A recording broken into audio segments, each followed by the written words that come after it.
السلام علیکم ورحمۃ اللہ وبرکاتہ۔ تو آج کے سبق میں ہم سورۃ التکاثر پڑھیں گے۔ تو آئیے شروع کرتے ہیں اپنا سبق۔ اس میں سورۃ التکاثر میں جو قواعد ہیں وہ انشاءاللہ العزیز میں آپ کو بتاؤں گی۔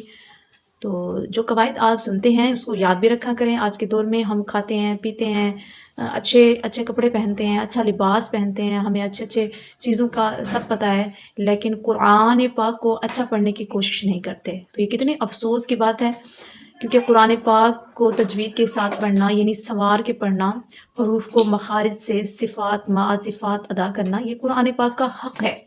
تو آپ اس کو قرآن پاک کو مخارج سیکھیں، اس کے قواعد سیکھیں، پھر اس کو ویسے پڑھنے کی کوشش کریں۔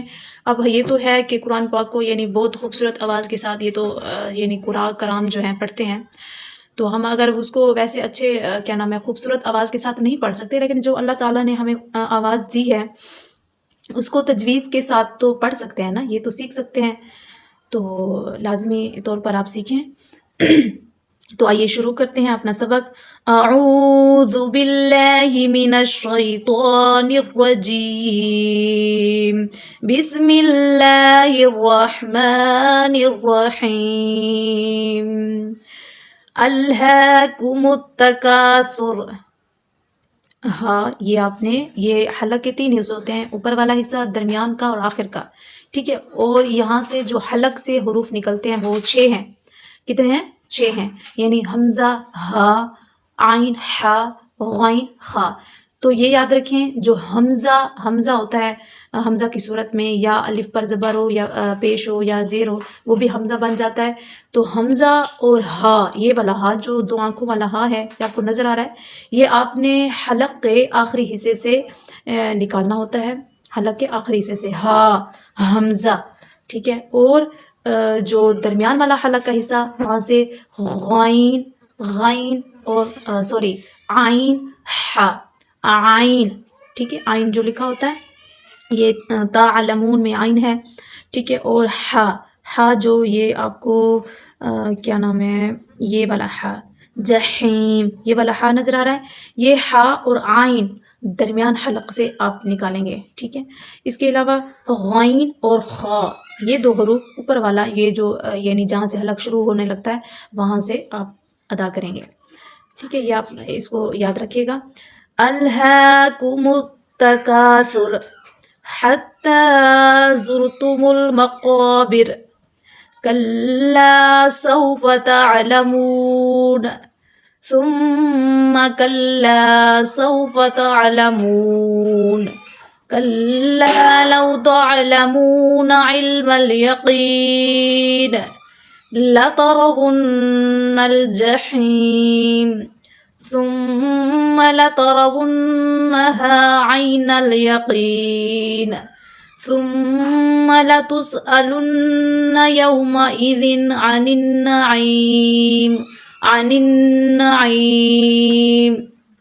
اب ادھر دیکھیں، یہ ہا کو میں نے لمبا کیا ہے، اس پر کھڑا زبر ہے، اس کو میں نے 2 الف کی مقدار آپ نے لمبا کرنا ہے۔ جس لفظ پہ بھی کھڑا زبر ہوگا یا کھڑی زیر ہوگی یا الٹا پیش ہوگا یا لفظ الف مدہ ہوگا، جیسے یہ ہے الف ساکن سے پہلے زبر ہوتی ہے تو وہ الف مدہ ہوتا ہے، تو الف مدہ یا واو مدہ ہوتی ہے، واو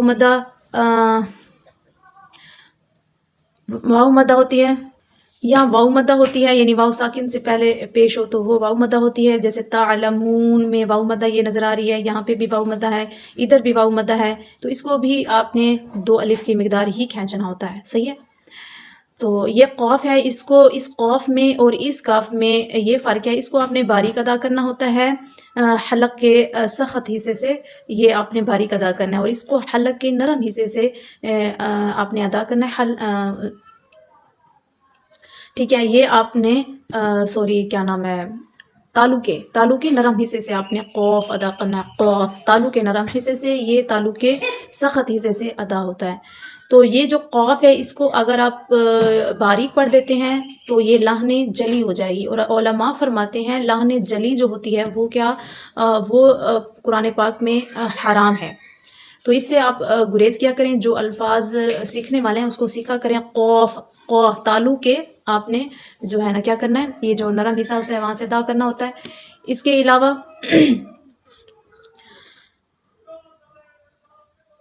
جی آپ یہاں پہ بھی اس جو ہے نا صورت میں آپ کو جو قواعد نظر آ رہے ہیں وہ زیادہ تر نون مشدد کے ہیں، میم مشدد یعنی گناہ کے ہیں۔